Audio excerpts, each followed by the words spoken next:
Do you judge a book by its cover? Of course not, right? Hi, welcome to another episode of Unlocking Mind Behind Make More Work Less. My name is Fong. I'm an entrepreneur, business strategist, real estate investor, speaker, and also best-selling author. And every single day, I help others unlock potentials and guide them to succeed. Today on Unlocking Mind, we talk about another cognitive bias, and the reason why I have this show is so that we can better understand how our minds work, make better decisions, build stronger relationships, and of course, avoid certain cognitive traps. So for today's cognitive bias, we're going to be talking about stereotypical biases. So why is this important? Because if we are susceptible to stereotypical biases, we are missing out on so many things. We're missing out on so many opportunities, and we're missing out on so many different relationships. So what exactly is this? Stereotypical biases is the memory distortion regarding unfounded beliefs on certain groups based on race, gender, etc. So the thing is, when it comes to even choosing a book, do you judge a book by its cover? If you do, then that is a stereotypical bias. We can utilize stereotypical biases for its positives or its negatives. If we see things from a negative point of view, then we're stopping ourselves from progressing. We're stopping ourselves from moving on. We're stopping ourselves from opportunities, from relationships, and things that may actually happen that would be absolutely phenomenal. For instance, if we go running from a very, very basic kind of situation, if we go running and we hurt ourselves, we go, you know what? Our bias towards running is that it will always hurt us. So we're never going to go run again. We're never going to go exercise again because we have this stereotypical bias against running. Let's say we go to a restaurant, we had a really bad experience, and that restaurant is a chain restaurant, and we're going, you know what? We're never, ever going to go to any of these restaurants again because we had a bad experience. And that negative stereotypical bias is not preventing us from going to any of those chain stores, even if it's a different management, different person, different experience every single time. So that is how we're going to use negativity to stop us from actually progressing. And that's why stereotypical biases is actually not a very good thing, especially when it comes to people.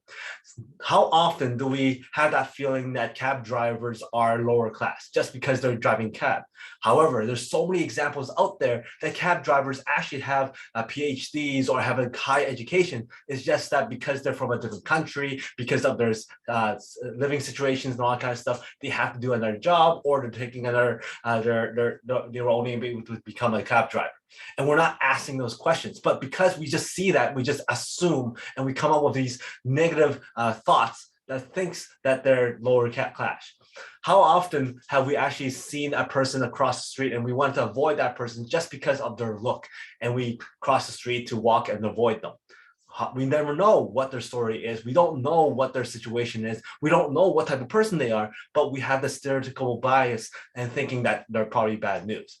A study was done, and if you look at my background right here, was that there was a situation where they went to a movie theater and the organizers actually got a whole bunch of these really tough looking bikers to fill up the entire theater. And they left 2 seats right in the middle right there. And they sold those 2 seats to a couple. And they tracked how many of those couples actually walked in, looked at the crowd and go, oh yeah, we're not going there. And they left. So many times, time and time again, couples walked in, looked at the group of angry bikers and had the stereotypical bias, and they all left. Until one couple went in, walked all the way up to that row, asked people to move around, and they sat down in that thing. Once they sat down in those 2 seats, the lights went up, the spotlights went on them, and all the bikers started to clap and congratulate and awarded them for a job well done. And it was an amazing experience. You have to take a look at that video. And they were actually awarded with this prize and all that kind of stuff. But that goes to show how stereotypical biases actually stop us from progressing, from actually experiencing new things, from building relationships. Lots of bikers are actually great people. In fact, when we're looking at enforcers in the NHL, lots of people see them, they're fighters, that think, oh, they must not know very much. They must be kind of dumb. All they do is fight. But in fact, they're the nicest people in the whole league. Lots of people who actually get to know them outside of hockey are saying they're the nicest people. They're very smart. They're very charitable.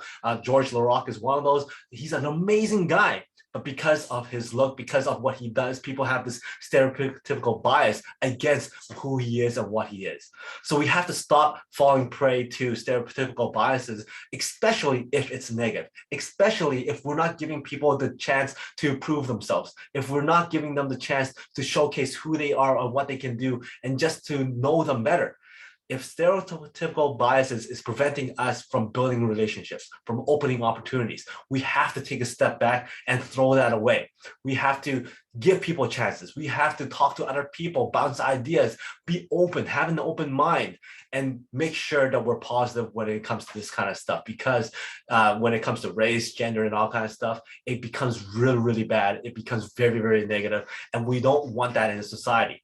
As long as we're open-minded, as long as we are out there to add value, impact more and more people, so that we don't fall prey to stereotypes, so we don't make judgments based on things that aren't true, so that we don't make judgments based on just distorted memories or experiences or anything like that. We want to give people the benefit of the doubt. We want to give people a chance so that we can actually have a better society, better community, and better results in the long run.